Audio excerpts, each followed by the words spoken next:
Baka naman, baka naman, baka naman. Hello everyone, welcome back to Baka Naman! And as you can see in the screens right in front of you, we have a very special guest started. Guest? We have a not that. Oh, canceled. Charot. We have a very special guest starting off today's podcast with the one and only power top na bratsi, Miss Jade Tangpop. So, Why can't you do it? I don't even want to attempt. I might get clocked. Charot. Hi Jade, kamusta ka? I'm good. It's my popstar era, I think. Okay.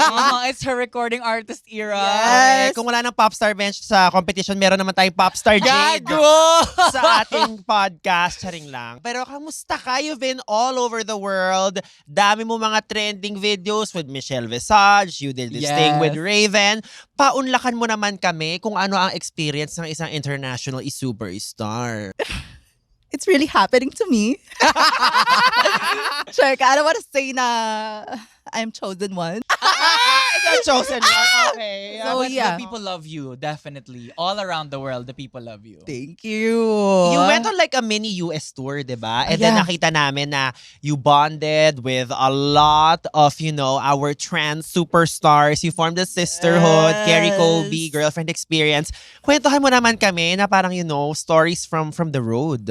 It started as doll domination Mhm. in LA Okay. and also in DragCon. Mhm. And a lot of Ru girls that I met is like instant sisters agad-agad. Parang nasa bloodline na ata natin yun. Yes! I love that. And also, ang shocking feeling nung touring the world. Like, naranasan ko na siya. And also, how the international fans are attending my solo shows. So you think you're better than us? She might be. She is better than us. Okay, so andito tayo for season 3. How have you been liking this season so far? Super saya kasi nasa season na to yung mga ang tataas ng ratings. Ay. And nakita nyo yung ranking ng lahat ng Correct. franchises. Correct. So Mama, nainggit the ka ba ng slide? Philippines. Happy ako kung kung itong mga sisters ko ay andun sila sa limelight. Ano mga naging favorite moments mo from the season so far? Yung snatch game ni Angel talaga. Girl. Si Miss Tagaloginism. Tagal ginis. Oh my God, meron ka na namang Kinoy na Kasi term. kumari ko siya doon sa mga Tagalog niya. Ginoo, ginoo. Actually, yung mga TikTok videos mo nga na talagang malalim na Tagalog. Yung instant na twins blood, andun agad. Hindi nyo kaya ang power ng trans. True. Correct. I think lahat ng tao naghihintay sa parang double headlining show nyo ni Angel. Kasi pag nangyari yon girl, ugang-uga ang mga kabaklaan. May nakita akong tweet na parang the pressure must be on for Drag Race Philippines kasi paano nila tatapatan ng magkasunod na parang trans fan favorite domination, Miss Jade, Ooh. Angel. Sino daw kaya ang sunod? Tama kasi I ang think si Boss minamanifest. Rufo. Charot. It must feel really good. I mean, as one of the leading voices in the trans community, na yung fan favorites arguably come from, sobrang superstar trans women with you, with Angel. How does this make you feel? Nung una, hindi ko naman siya ina-expect eh. Pero I know that I'm the one. So, masaya siya. Correct. Kasi before, I see myself as baby drag queen talaga. And now, pwede na magyabang. Overall thoughts, anong tingin nyo sa makeover episode? Ikaw, as a fan, bago ka naka sa Drag Race, was this your favorite challenge? Did you always look forward to this? Nung nandun ako sa position na yun na ako na yung magme-makeover, Aha. ang hirap. Sobrang hirap. I must say na ito talaga yung pinaka-mahirap na challenge for me. Kasi ito yung pinaka-mahabang filming. Yes. Eh di ba Golden Gaze yung Oo. sa amin? Girl, galit na sila. As in, mainit yung dugo nila nung antak. Kaya pala oo nga, nung antak nyo, may sariling kagat-ini-kagato yung mga Golden Games. Yes. Ikaw naman, Mix, di ba? Nasabi mo nga sa ating mga past podcast episodes Yes. nung hindi ka pa Ru Girl, like how you Yes. felt about the makeover challenge, but now that you are a Ru girl, ano nang bago mong sentiment about the makeover? Well, kita naman sa mukha ko, yung habang ina-announce kung sino yung makeover partner, I was nervous the house. Like, for a lot of reasons. Pero kasi parang for me, it's a branding challenge pa din eh. Yes. Kung gaano ka-strong yung branding mo as a queen, that even on a different body, on a different physical person, magta-translate pa rin yung mga signatures mo, yung trademarks mo. Correct. But at the same time kasi parang, a lot of the times, may mga queens na nababaril, you're too on brand, masyadong Correct. repetitive yung brand mo. Tapos may mga queens naman na parang, ang laki nun siya. Parang, alam mo yon, for each makeover challenge, we've seen in the past seasons across all franchises, parang iba-iba lagi yung criteria. Yes, Iba-iba yes. lagi yung nare-reward Correct. na aspect. So parang, sobrang kabado ako sa challenge to kasi parang, if there's any challenge that could get you, it might be this one. Yes. It's still a branding challenge at the end of the day. And I think we saw some really successful branding displays this episode, and we are gonna get to that. So, we start the episode, nag-sashay away si Mama John Fideliaga. So, Bench wipes the mirror message, and there's something kind of very endearing sa situation ni Bench because she knows kind of like the cards that she's currently dealt Yes. with, diba? Alam niyang bottom na naman siya, alam niya na parang her looks are definitely preventing her from shining the way she wants to shine. So I don't think there's any like delulu here. I think there's just someone trying to fight and make it through another day. Oo, kasi pag pumasok ka sa competition, kung anong dala mo, yun na yun eh. Correct. Yeah. You have very little time to add or change things. You have very little resources to add and change things while you're inside the competition. So parang kailangan ilaban mo na lang through the challenges and hope for the best with the runways. Kung Correct. ano yung mga bala mo na dala. Yes. And then, of course, everybody gathers to congratulate Zimba for winning a Ru badge. Again, the first Ru badge of the House of Ding as well. Pero ang pinakatawa ko is, tinanong na naman nila si Kiana kung like, kamusta ka? And she still gave like a very, very incoherent answer. Well, as we see, in the next day coming into the brand new week in the workroom, Kiana does not remember shit. Correct. Girl, she was drunk out of her mind during that Untucked episode. Tapos kaya, natawa ako ngayon ko lang naalala, ako nag-bring up sa kanya. Kasi on the way pa lang to the studio, inaasar na namin siya na parang, Kiana, alam mo ba yung ginawa mo nung Untucked episode na yun? Maoy talaga siya. As in, lasing, maoy, malala na wala na siyang masyadong maalala. Pero sa confessional, Hindi ba nga ba talaga matandaan? hindi, sa confessional sabi niya, kung ano man yung sabi ko ay standby. Parang ko, okay girl. Pero sabi nga ni Maxi, kaya nga you should drink responsibly. I feel like yung nerve yon Okay. na parang there's camera Okay. and paglasing ka, parang medyo aggressive, madaldal. Okay. Na-feel ko yun eh. Oh, Na kapag may alak, ang daldal, tapos may Oo. camera pa, tapos parang gusto mong magbigay ng show. may Oo. something na Correct. ibigay. Parang Which is, hindi mo lang na-control yung sarili ba? Parang Oo. ganon. whether consciously or unconsciously, the presence of cameras really does something to you eh. Correct. Kahit sadyain mo o hindi, parang pag alam mong may camera, medyo may Parang gusto shift. mong ibigay yung kulit Oo, mo. correct. Paano magbigay ng kulit? Maling Paano kulit. Paano Parang- bigay mo yung kulit mo sa camera mo? And I think the pressure also, kasi pinag-usapan to ni Kiana in a confessional yata na parang na-pressure siya kasi she started the competition off really Yeah. strong and then for a few weeks, safe na lang siya. So feeling ko that also gets to ako for sure talagang tumatatak sa akin yung placements ko every episode eh. So gets ko yung parang I think nakadagdag yun sa headspace niya at that time na uy, ang strong ko, consistent ako, tapos biglang ba't ngayon safe na lang?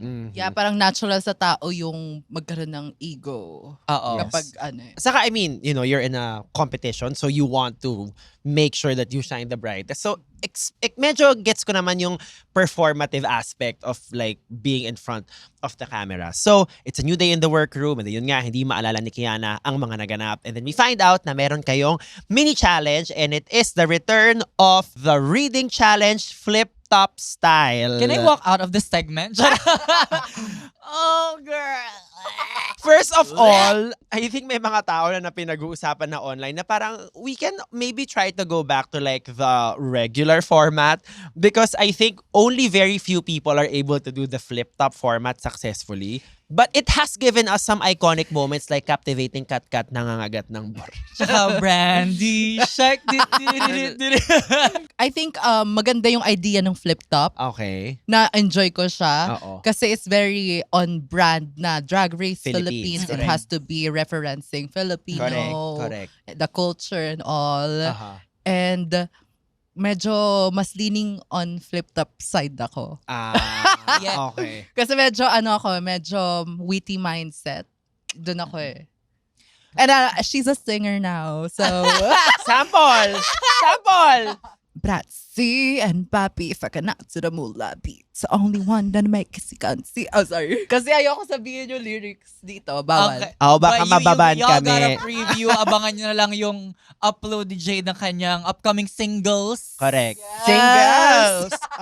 Okay. Going back, the flip-top version, which was, the display of you being unlikable for the 97th time.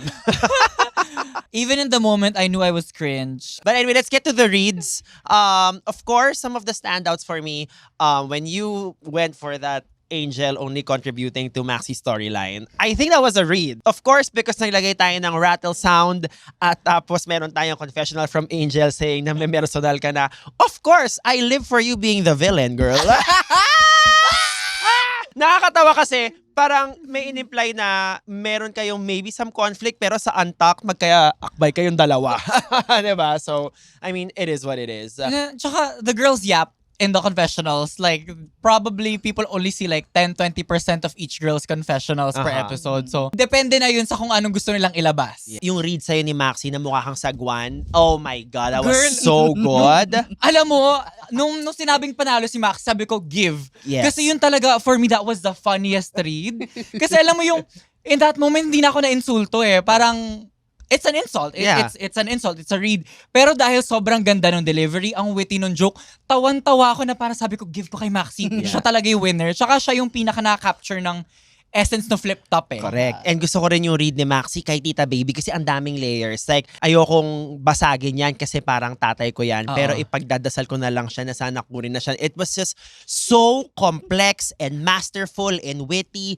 It was on brand for the Maxi brand. So parang sobrang for me, Yung- like top tier read yung ginawa ni Yung Maxi. cracklings. Tapos yung kita mo yung mukha ni Angel na nagets niya agad kung ano yung ibabanat ni Maxi. Parang may nagkaroon sila ng Galang Sisters True. mind reading moment doon.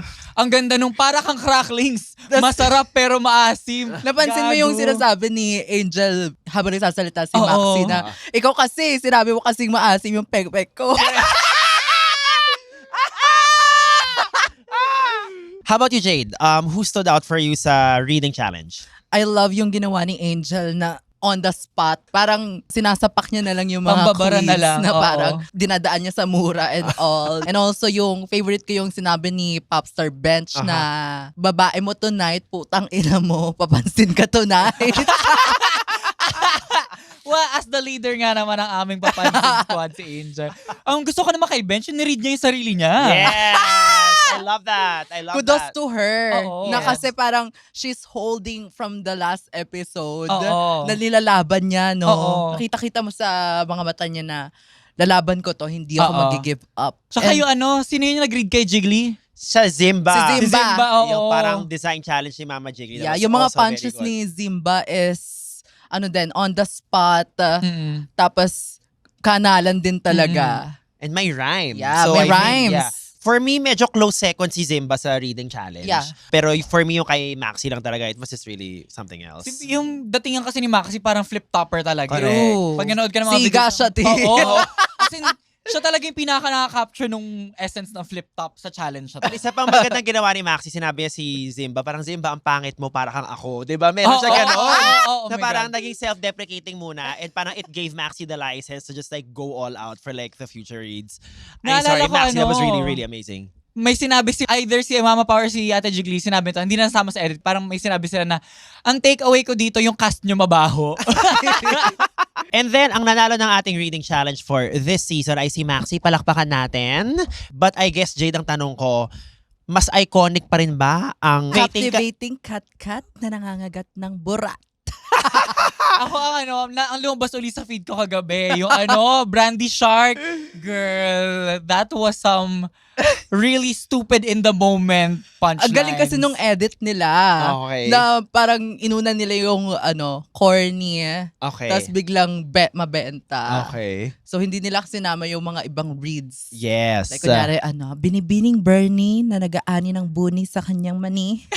Miss Jade. Oh you my are God. something. Wala sa edit yun, di ba? Oh my God. Okay, so we find out ang ating Maxi challenge is the Superhero Twinning Makeover Challenge. At sino ang ating mga loved ones from home? So of course, first up we have Mommy Wilma, ang mom ni Angel and Maxi. And then pumasok din si Tatay Angel or si Angel Galang Jr.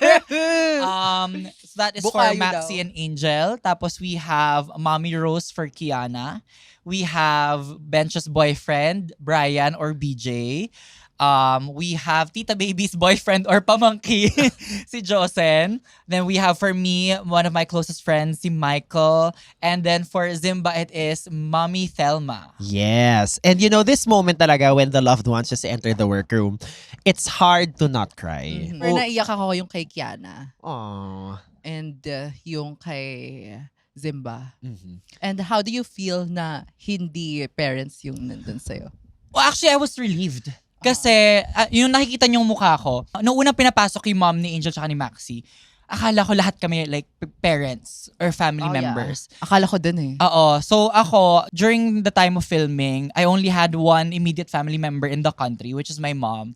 And I was so worried na yung mom ko yung papasok nila because my mom, a couple years ago, recently, first time siyang nagkaroon ng vertigo na sobrang lala na she was hospitalized for a few days. So I was really worried I was worried for her health. I didn't want to jeopardize my mom's health for a competition.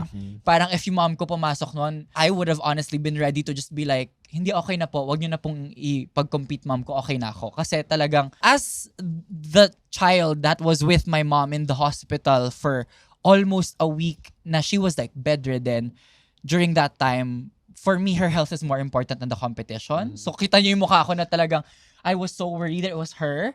Pero nung pumasok yung friend ko, I'm like, I need my friend right now. And let's talk about And that moment, di ba? Kasi nung pumasok si Mike, Super excited ka. yes, as in talagang tipong, bakla ba sila? Yes, opo. Nagbumbaya na ba? No! Wala ganon. One of my storylines in the Untucked this season is I have really intense homesickness during the competition. And si Mike kasi yung parang, friend ko na parang pinaka zero brain cell bonding kami. Yung pag magkasama kami talagang parang no thoughts and empty just vibes. Ganon kaming klaseng friends. So nung pumasok siya, I don't have to perform for this friend. It was just so nice to see a familiar face. Well, 7 episodes na kami into the competition, more than halfway. I've been away from home for so long. So nung nakita ko, sabi ko, girl, every week ito kasama.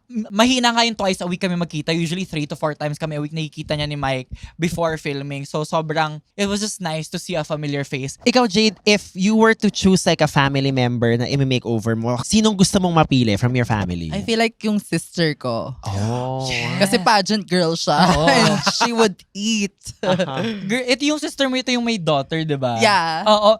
Grabe yung vibe, grabe yung bond nyo ng sister mo na yon. Yes, super baklaan talaga kami. Like, bata pa lang, sinusuot namin yung mga kumot. Nagfa-fashion model kami. Ganon. Aww. Yes. And then, so we basically see ang mga pag-prep sa makeover challenge. Of course, Karen visits the workroom. We Wait.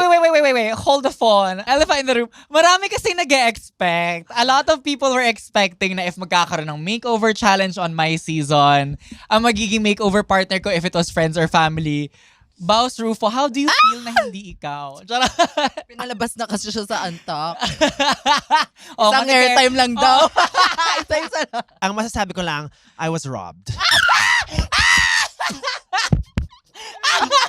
She wanna be a star! Mama, give me my moment, Mr. Director. Who do I have to sleep with? Who do I have to pay to get into this show, She was Mama? preparing for that moment and they did not give it to her. I was Sabi, like, you know. You have your Oprah moment. Oo. Tama na. Okay na. Nag-Oprah moment ka na sa episode 4. Tama na yan, bading. So, Pero I don't feeling know. ko, kung ikaw yung pinasok doon, feeling ko mas kakabahan Bakla. ako more than anything. Kasi syempre, ang una natin pag-uusapan, how's the competition going? Correct. Tapos parang una kay babalita sa'yo, girl, career natin nanganganib na kasi bottom ako sa hosting Oo. channel. Feeling ko kung ikaw yon, uuwi na lang din ako. Tapos mahaba yung confessionals at saka yung bonding. Feeling ko ipagko-confessionals ng sarili niya. Oh, Podcast dun sa yun ang gagawin natin sa dulo ng main stage. Kung meron kayong bit sa dulo, maglalagay tayo ng mic, tapos magpa-podcast tayong dalawa. First of all, I didn't know that you were on Drag Race, so I was not expecting anything. I was vacationing in the Bahamas, and then, I don't know, I was just busy. But She was I've waiting seen for her you, Drag Race call. Charot. you're doing shows with Marina that time. She was too booked and blessed to go there. Correct. So, Drag Race Philippines, I'm gonna be sending you the bill for my therapist because I have gone through a lot of rejection issues with my therapist because I was not part of the makeover challenge. Joke lang, I'm so happy for what you did, but more on that later. So, okay, eto na nga. Ina-avoid ko na nga pag-usapan natin eh. Kasi maiinis siya rin. No, I have to return the favor. Ilang linggo mo akong binabasa dito, no? Anyway, so we get through the shenanigans in the workroom. Of course, the biggest headline here is that for the first time ever, there's a family reunion na naganap inside Drag Race. I mean, this is literally Drag Race changing perceptions, changing conversations about queerness in households. This is very, very important. And they saw the opportunity and they took it. yes. That has to be some very, very intelligent producing to have that foresight na, okay, meron tayong magkapatid in the cast. If they make it to the makeover challenge, both of them, as Filipinos, we are very familial, Yeah. very strong ang family-centric values ng Filipinos. They saw the opportunity and they took it for this episode. And I have to applaud that decision. Yes. Sana dumating na din yung mga kapatid. Buong family reunion. Girl, te. pag makita mo yung bunso nilang kapatid, si Otto. Ay, girl. nakita ko yung viral Oo. video na nangunguha siya ng mga tits. Another contestant in the making, si Otto, for Yeah. sure. I really must commend the Drag The Race gala. creative team for this. This is very, very important, 'di ba? We know na kahit illegal, Drag Race reaches TikTok, yung mga but it gets a lot of views, it Yes. gets a lot of engagement. So kahit papano naaabot niya yung mga hindi na naaabot ng TV. So yung mga ganitong cultural shifts, napaka-importante nito. So palakpakan natin ang Drag Race And even Philippines the for that. conversation with Bench na as a trans woman, she is in a straight relationship Yes. that has been going on for 4 years. Yeah. So ang ganda ring conversation to have been had yon. Aha. Then of course, we get yung storyline ni Zimba and yung mom. And kumbaga, sinimulan na tong storyline na to sa Way episode back 1 in pa episode lang. 1. Yes. And then we see it just, I don't know, I remember crying during episode 1 when Zimba told this story about Yeah. her mom. And to just see this very, very special moment between the two of Yes. them. What was the atmosphere like in the workroom when you saw itong ating beautiful couple na si Zimba and mom? Kung ano yung naging sentiment sa amin sa Untucked, parang ganun talaga yung vibe in the workroom that day, especially nung after Mama Pao leaves us to be with our families. It was like one big homecoming for everyone because we get a slice of home in the competition, having been away from our homes for so long. As in, parang kami nun, hindi na kami nagko-compete. Nakakawala siya ng depression. Nakakawala siya ng depression. Tapos nakakawala siya nung In the middle of the competition. Oo, nakakawala siya ng pressure na, shit, kailangan kong galingan. It was more Yes. like, I have to do well for my loved one in that competition. Parang gusto lang namin maganda yung experience ng kasama namin. And then, of course, we also get a lot of story from Kiana, a Yes. deeper peek into, quite the troubled past Yes. that Kiana's been very vocal about. Yes. Jade, anong masabi mo dito sa kanilang healing moment, I think? Nakarelate ako medyo. Oh. Nagkaroon ako ng phase with my family na medyo hindi pa nila ako naiintindihan. Pero in time, nakuha ko naman ang pag-a-accept nila sa akin. Yung pagtatampo sa magulang, nasusolusyonan siya eh. And masaya ako na hindi lang ako yung taong ganun. At the same time, nakarelate ako. And I think magandang representation yung kay Kiana kasi maraming may heal na Oo. Yeah. family. It was a very beautiful moment na talagang you see Kiana's awareness and consciousness na parang marami siyang hinanakit, and of course marami tayong mga naging learned behaviors from existing in a household like that, Yeah. broken family, parents na laging nag-aaway. Yung confessional niya na parang the cycle ends with me, I'm Yeah. breaking this generational trauma. That's another very good Filipino TV moment to have had kasi a lot of us do go through generational trauma with our families. Pretty powerful moment. I think we just really saw, like, in action, the two of them wanting to repair that relationship. So thank you, Drag Race Philippines, for capturing that. And then we didn't get a walkthrough from Tita Baby and Mix. So I guess do share with us what happened during your walkthrough, what you remember. First of all, it was with Khaled Karen, which I love the opportunities we get to have walkthroughs with Khaled Karen. I think this is the second or third time this season that we did it. Not every episode gets a walkthrough. May airtime din yung langaw. Yung langaw sa buhok ni Shout out sa langaw. Galing mo, Charis. Paano nakapasok yun sa... Tingnan mo, yung langaw nakapasok, ako hindi nakapasok. And that is how you yes end a moment. That is what we call a callback sa isang improv. So yes. You saw a little bit of this in the Untucked na parang sobrang paranoid. Si Bakla medyo nawawala ng self-esteem at that point in the competition, having been in the bottom so many times. But during the walkthrough, Khaled Karen did not forget to mention na you're still a frontrunner in this competition. Parang she lifted up my spirits. During the judges panel, she talks as a judge. Pero nagkaroon kami ng personal moment na as an advocate herself, parang she told me parang how powerful the story was, and I appreciated that coming from her. And parang nagkaroon talaga kami ng moment ni Mike to parang, so the real tea is, me and Mike started out as like a flirty friendship. Ito rin, ina-address ko na. Kasi for sure maraming mga other friends namin lalabas to. But me and Mike did start off as a flirty friendship. But eventually we got so close na parang naging mas priority namin yung closeness namin and the bond that we do have, not wanting to jeopardize that. And I think as friends, we've moved past that chapter in our lives. Pero parang na-share namin yun na parang iba yung level of appreciation namin sa isa't isa. Kasi I think with my friendship with Mike, ganun talaga kami. We're the no pressure friendship. Talagang vibes. We also didn't get a walkthrough from Tita Baby, which for me I really wanted, because nung meron tayong eksena nung pumasok si Josen, tapos sabi, nakapagpatapos na po ako. Parang I wanted to hear more from that because it was such a great line. Honestly, yeah. And we saw a little bit of that nung nagkaroon ng video message si Josen sa Untucked. Ingit ka, no? May video message siya, nakapunta siya sa makeover, may video message ako, but Pamangkin daw ni Tita Baby. No, but we saw a little bit of that in that episode of Untucked. Tita Baby sharing her experience na Josen was really the catalyst for the Tita Baby persona, for Tita Baby's drag career. And they do share a lot about that. And ako kasi parang, since knowing Tita Baby and Josen from before the competition, kaming apat, since magkakakilala kami outside, nagkaroon kami ng medyo bonding na parang, ang chika nga namin Tita Baby sa kanila parang, uy, ang saya nyo naman, nagkaroon kayo ng parang one day pass sa Disneyland. Correct. Nakapag-drag race kayo ng ganun-ganun lang. Ang saya ng atmosphere that day because it was just like a big bonding moment, not just between our makeover partners, but between the whole group. yeah. And then we saw, may mga clips na tayo of si Zimba, tinuturuan yung mom niya gumawa ng mga Zimbading sounds. Yes. And then si Angel, pinasabi sa nanay niya, work.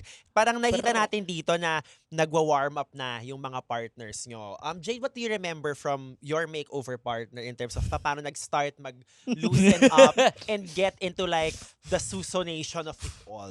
Mami, hindi yung sa akin, maldita talaga siya.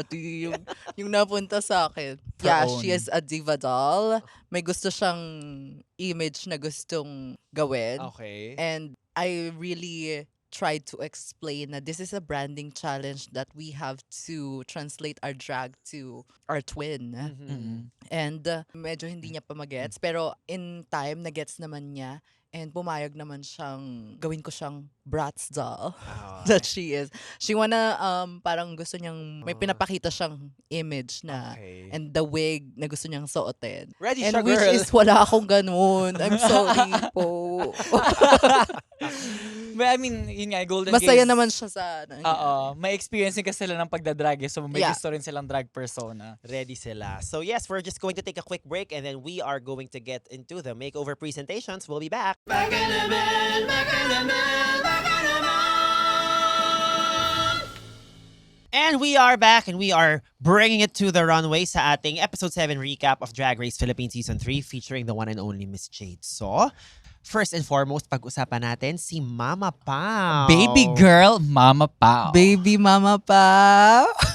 Ako, for me, I really like this look because of how far of a departure it is from her previous runway looks. Ano nga kumbaga parang ang ganda ng runway package ni Mama Pao this season. This is the versatility we needed to see. Correct. Up first, we have Hero. Angel Galang and Mom with Trans Nene and Trans Nini, of course, showcasing the trans colors. So, Yes, Miss they Jade are So. trans heroes. Yes. I am agreeing with the trans hero that she is because a lot of trans kids looking up to her. Ang ganda ng look though, Mm. with the futuristic vibe. Maganda yung looks in itself, maganda yung detalye ng looks actually. Aside from being the trans colors such as pink and blue, feeling ko parang mas na-translate pa sana ng onti yung trans flag okay. per look. Kapag may white color. Oo, may white or parang nilagyan mo ng predominantly pink pa rin yung kay Angel pero may touch of blue. Tapos sa kabila naman, predominantly blue, may touch of pink. Siguro parang kung may Yeah. ganong aspect, mas nag-translate yung pareha silang trans. Kasi nga parang pag pinaghiwalay mo sila, it's not necessarily a trans superhero or a superhero concept na trans. Pero maganda yung looks as in. Yes. And also, mas magigets kung trans kung baby blue and baby pink yung color na ginamit. Okay, yes. Up next, we have Maxi and Tatay Angel for Universa and Celestia. I really, really, really like this one. I think meron siya nung immediate uga once it parang steps on the runway. But what do you think? Speaking of immediate uga, when Maxi pulled out the acrylic pieces siya, as in malaki, makapal, mabigat yung both, like the headpiece and the body. This Lady Gaga, yung parang... I love the Lady Gaga Oo, reference. Nung nakita ko pa lang yon, nung nilalabas pa lang yun ni Max, sabi ko, go girl, give sa'yo na. Sa'yo na yan. Hindi na namin tatapatan yan. Like the mere fact that she was able to bring it, yung ganun kalaki at kabigat na pieces into the competition, parang ako, go! Plus, umiilaw pa siya. You really Hindi have siya to bring masyadong- it. Oo. Hindi masyado nakita on the runway. Umiilaw umiilaw pa siya? yung the Yeah. bodysuits. May parang LED sections yung Ooh. bodysuits nila. I love me some Lady Gaga reference. And also the hair. Kuhang-kuha niya yung Bad Romance. And also, sobrang amats ko tong look na to dahil may ilaw-ilaw siya. Very sci-fi. Dear. Architectural, it's physics, it's science. We love women in STEM. Yes. Ano ang big sabihin ng STEM sa Women in STEM? STEM stands for ang mga susos ay may titing erecting na manika. You know what? Yes. Women I with just penises saying. exist. Correct. I mean, it came straight from your goddessa brain. So thank you for imparting that knowledge. Thank you for educating us. Putting the ass in tagapagligtas, Miss Kiana Colette and Kimi Colette, her mommy Rose. Ang cute nilang dalawa. And medyo may trauma ako dyan sa mga reveal sa twins. Sa makeover challenge. Uh-huh. Kasi nung nag-reveal din ako, medyo kind of messy din. Kasi ang hirap i-synchronize kapag meron kang kasamang person na hindi masyadong marunong sa stage play. Yes. But when they finally revealed into parang the superhero look, what do you think of it? Very cutesy, I must say. Ito yung pinaka-favorite kong transformation based sa face. Ang ganda nung mama ni Kiana. Okay. Sobrang snatch nung eyes. For me naman, parang the final look was really fierce. But like the judges said, getting to that final look was a journey. Got it. Up next, we have Mix Chanel and close friend Baus Rufo. Joke, hindi po ako yun. But we have Mix and close friend Mike for Cheesy and Ringo. And during the viewing party, and I guess, home court advantage because that is your show, this really got the biggest reaction during our viewing party last night. Girl, they gave me my gayest friend to do a makeover on. So we really went gay up on that stage. Tapos sabi ko nun kay Mike, parang, nung nag-uusap na kami planning out what we were gonna do, sabi ko sa kanya, you've been a fan of drag, you've been interested in drag for the longest time, and you get a free pass to Drag Race Land for a day. Let me give you the Rugirl experience na parang kahit for 5 seconds, maglalakad ka on the main stage of Drag Race Philippines on your own. Just feel your moment, have your moment, and let's turn it into a gag. Yeah. I was a makeup artist kasi before ako naging drag queen. So I know how to translate my face onto someone else. So confident ako sa aspect na yon. And yung synchronized dip, ano na yan long time gimmick na namin yan ni Mike. We both love to party and we both love to dance. Lalo na kunyari pag mas may space ang dance floor, parang for example like Sahara sa La Union, magtitingin na kami na parang okay girl signature move time. Tapos ginagawa talaga namin yung synchronized dip na yon. Like gimmick na namin siya as friends. So I'm very proud of this runway presentation. I think it showcased not just good drag, not just my skills as a drag queen and translating myself onto another person, but I think it really showcased yung flavor ng friendship namin. Yes. This is chef's kiss. Wow. Honestly, the details of all the look, pinag-isipan siya, it's conceptualized. Hindi mo akalain na from yung reference is chicheria. Totoo nga yung yung not afraid to reference or not reference. Ay, ganon, no. Yung edit ko lang for me is yung hair ni Mikey. Yeah. Yeah. The original one, yung parang spaceship headpiece ko is made by Jello Grayson, but the other one, the helmet, ako na gumawa nun. You know na maganda talaga yung look kapag gusto mong malaman yung designer at magpagawa nun. Gusto mo gawa kita helmet? So, no, the reason why I really, really love this, and I guess because for the longest time, your gargantuan Herculean task for this season was to like loosen up and have fun. And this for me is you doing it. Of course, there were calculated parts because you had to do a dip and you had a bit up front when you presented it on the runway. But it was for me just queer joy, especially when I saw you on Untucked na parang ang saya-saya mo lang. Nakita ko yung genuine ngiti mo na parang yun yung friend ko, masaya pala siya pag wala ako sa tabi niya. Gago! No, but I'm just super, super proud that you got this moment because everyone's been telling you to loosen up.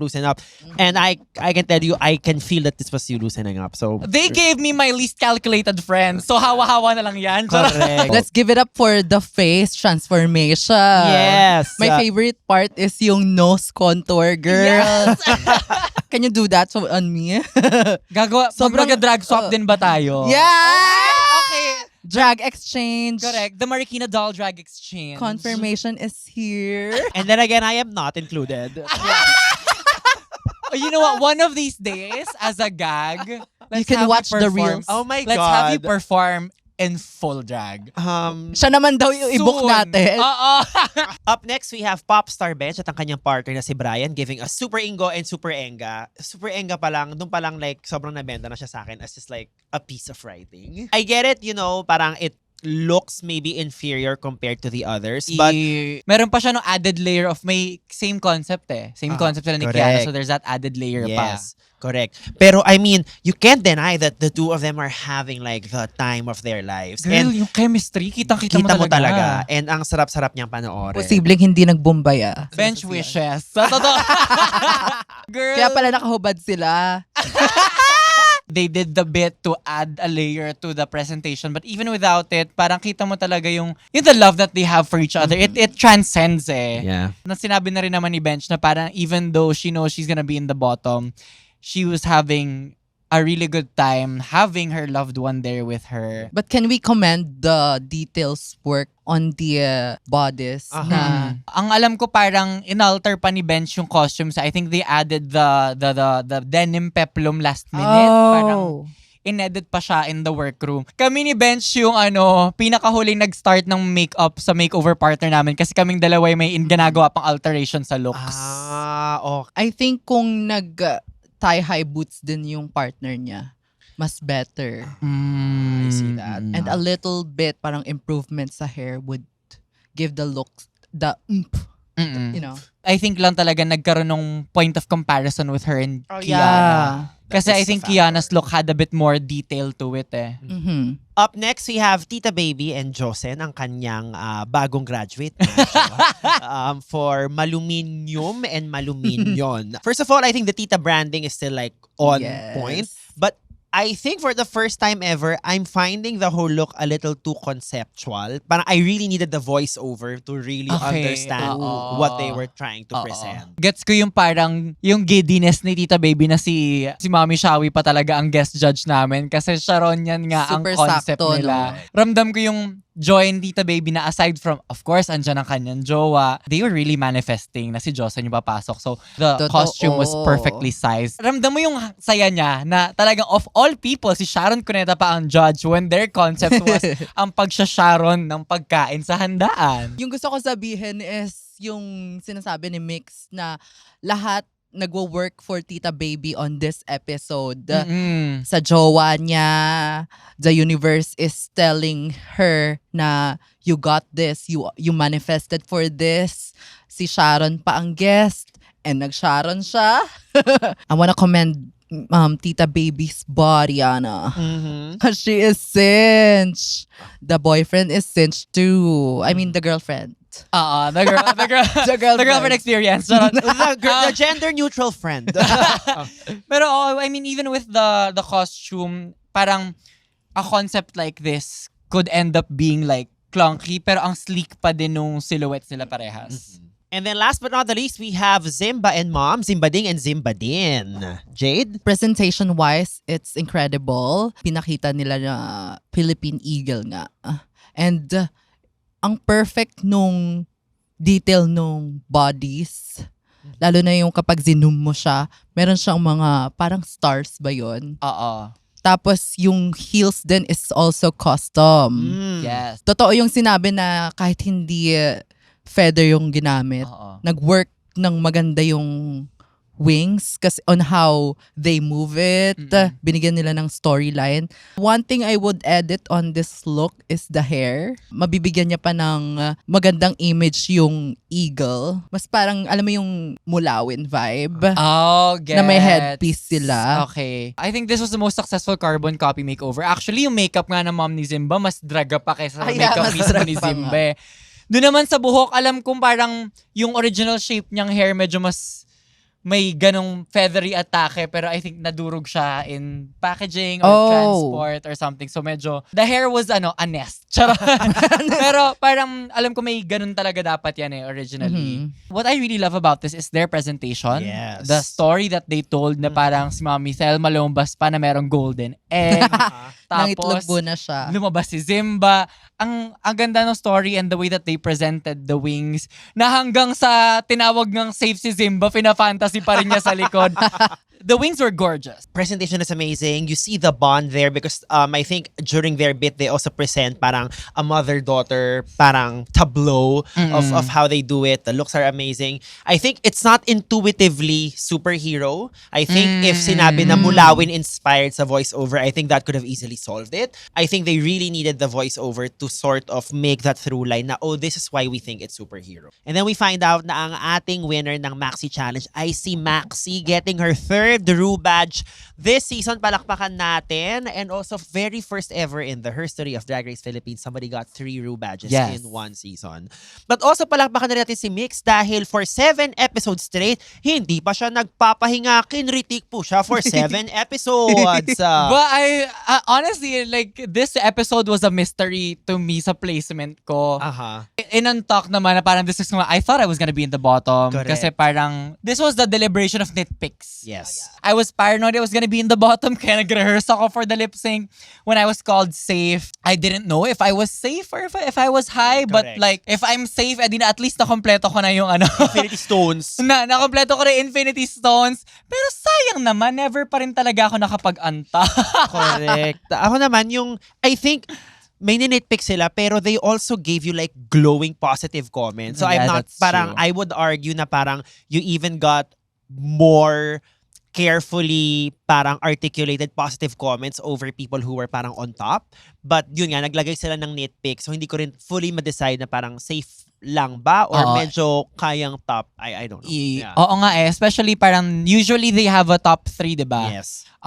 Now for this episode, we have the winner and then the top 2, which is Zimba. And then me and Tita Baby are, parang I would argue Tita Baby is high. But then since we were called the same time, does that make me a high placement? Correct, Does that make me a safe placement? So walang nag-solo on top. Wala. So I guess, Jay, do you remember like during your season, kung kailan nagkaroon ng parang week na sobrang kailangan na mag-nitpick ng judges kasi medyo stiff talaga yung competition? Nung nanalo ako ng Rubadge.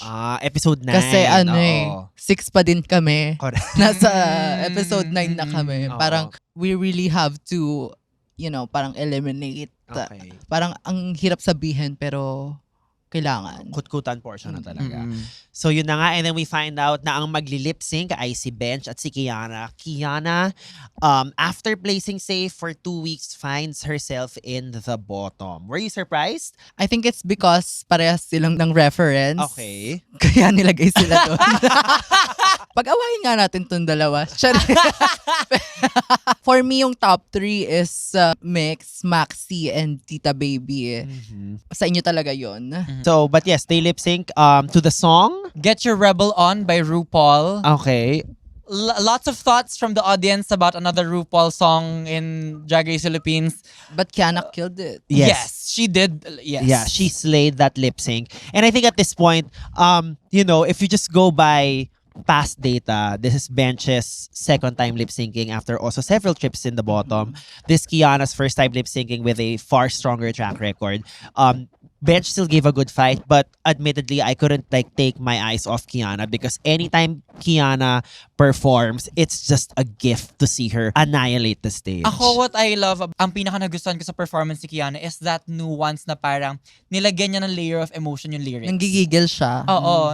Tsaka yung lyrics kasi parang kanta ni RuPaul na parang, uy, stand up fight, lumaban na tayo, magprotesta na tayo. So, Kiana found the emotional core of the song despite it being upbeat and dineliver niya yun. That's what I really loved about Kiana's performance on top of the really well-timed stunts that she did. Yes. Also, trivia, both Kiana and Bench are Leos. In their Yes, zodiac really? sign, they are both Leos. I don't know why I know that, but I know that. So, we're seeing 2 Leos lip sync for their lives. Kaya Both wearing laban na red. laban sila. Oo. Hindi sila Yeah. magpapatalo. Correct.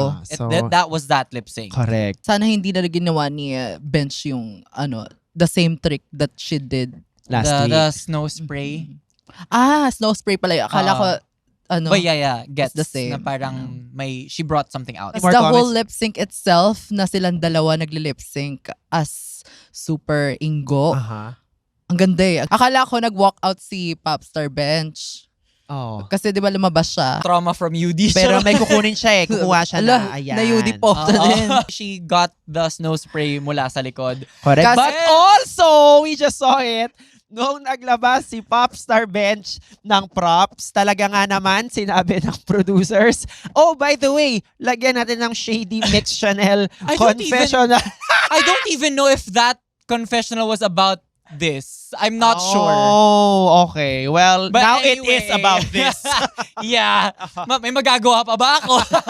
Kiana lives to slay another day, and then Popstar Bench unfortunately gets eliminated Yeah, and sashays away. Now, giving a quite heartbreaking exit message. Yeah. Kita-kita yun sa storyline niya na parang despite feeling defeated about what she brought to the competition, talagang nilaban pa rin niya till the end. Correct. Mhm. And you can also see in the way that she talks about her journey, parang she also kind of disappointed herself because she had high expectations because Popstar Bench really is a big name in the industry Yes. before coming into Drag True. Race. Yes. She's a performer. Yes. Yes. And I would argue na parang Bench has kind of like the makings of parang a shoe-in for an all-star season. A really good redemption story. Yeah, because I remember nung girl group challenge, like I was just going gaga over her verse. Yung hosting challenge niya, I said na parang, I think you should have been on top. Oo. Nung Rusical, she gave an epic comedic performance last week. It was just really the runways that brought her down. So I feel like with better access to better designers and more resources for all stars, I think Bench can like really annihilate her return to Drag Race Philippines. Wala siyang she really did not flop technically any challenge. Yes, true. Any words of advice for Popstar Bench? Ang na ngayon ay Ru Girl sister mo na.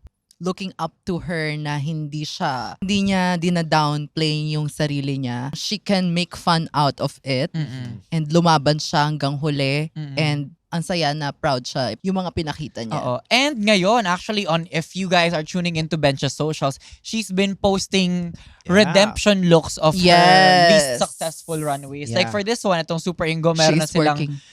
revamped version ni Brian ng Super Ingo look. And yun nga, at least, grabe pa rin ang legacy ni Bench because dahil sa kanya nakuha natin ng nakaupo, And nakatayo. I love na nakikinig siya sa constructive criticisms, Yes. no? She's Parang- willing to evolve her drag. Yes. That is it. We are done with episode 7. But nope, hindi pa basta-basta tapos dahil nung nag-play na ng queen ang ina nyo rin, nung party, nagsayawan si Mama Pao. Nagsabi, hold up, it was a fake out, Mama. And then we find out, mainly through Mix Chanel's face, na ugang-uga siya, na even with that makeup, kaya pa rin niyang mamutla. Dahil, nauga talaga siya, girl. Nakita ko talaga yung mukha sinigang, Cause girl, I mean, I was called safe after being either in the bottom or in the top in the past 6 episodes. I was called safe. Akala ko it was my week to coast to the next episode. But no, they had to pull out a lip sync Lollapalooza in the middle of the season that they had not done before in our Correct. franchise. So Yeah. talagang, that was a really shocking moment. correct. I love this moment. This scene. Medyo para siyang yung end ng episode 1 ng season 2 nung nagkita yung group 1 saka group 2. Medyo gano'n siya parang, oh my God, what's The gonna tension. happen? Yes, they Diba? have to really announce it. Correct, diba? So, I'm very, very excited. It's the very first Lollapalooza. Pero in this moment, because your face is just like worth 87,000 words, take us through that calculating brain of yours when this moment happened. Yes, speaking of the calculating brain, in that moment, ako yung meme, yung maraming mathematic equations, parang ako, syempre iniisip ko na yung parang, tinignan ko na kung sino yung mga kalaban ko, tapos parang iniisip ko na agad yung what's the winning condition, ano yung mga Correct. factors, what do I need to do to survive Yes. the lip sync Lollapalooza. Yeah. And you really gotta strategize sa Lollapalooza. I mean, we've seen like Willow Pill do this with to great success. All Stars 9, the recent Lollapalooza, almost everybody was strategizing who to pick, anong song. So parang, I guess you really have to do that. But I guess, Jade, ang tanong ko, during your season, let's say nagkaroon kayo ng Lollapalooza, kayong 6, dahil nga ang tagal ng walang natatanggal. If you had your way, sino ang pipiliin mo to go up against? I think I would say Kat. Para magkagatan kami sa stage. Okay. Magkurutan. Oh my God. I think that would have been epic after, di ba? Meron kayong mga very tense moments and then to see you guys battle it out. That would have been, I think, Yun yung great hinahanap TV ng mga moment. fans. Correct. But that is it. We're getting our very first Lollapalooza next week and we are going to find out kung ang calculator natin ay magka-calculate pa at kung ito ay mag-work out. Pero maraming salamat, Jade, for joining us. Thank you so much. for Plug having your me next here. projects. Where can the children find Anong you? aabangan sa'yo? Correct. Next week, I'll be dropping my single, Power Top na Bratzy, on all streaming platforms. Mhm. I think a snippet of it has been uploaded to Instagram. Narinig ko na siya. And Yes. girl. You guys can use the audio for now. Show your doll shenanigans. Put it out there. Gagawa natin siya ng dance cover sa TikTok. I love it. Lovely. Let's manifest for a music video. And also, let's manifest for an international season. Oh, Girl, yes. let's not forget a hot that. topic. Miss Correct. Jade has really been in the name of people's mouths in terms of who next to send to Correct. international. So, manifesting for that. Yes. And that is it for this week. Don't forget to rate and review us on Apple Podcast and Spotify. Follow us on Instagram at BeckNMNPod. Maraming salamat for joining us. I am Baus Rufo on Instagram and hey, it's Baus on TikTok. I am at Mix Chanel or at mix.chanel everywhere. And also follow me on all my social medias. It's Miss Jade So with #1. And don't forget that I am you, you are me. We are all one with it. Lovely. I love that. Bye! A great way to close out the podcast. Bye. Baka naman, baka naman, baka naman. The opinions of podcast creators, hosts, and guests are not necessarily reflective of the official stance of the Pod Network Entertainment, its hosts, or other network programs. The content created by the people behind the podcast is personal and not meant to harm any religion, ethnicity, group, organization, company, or individual.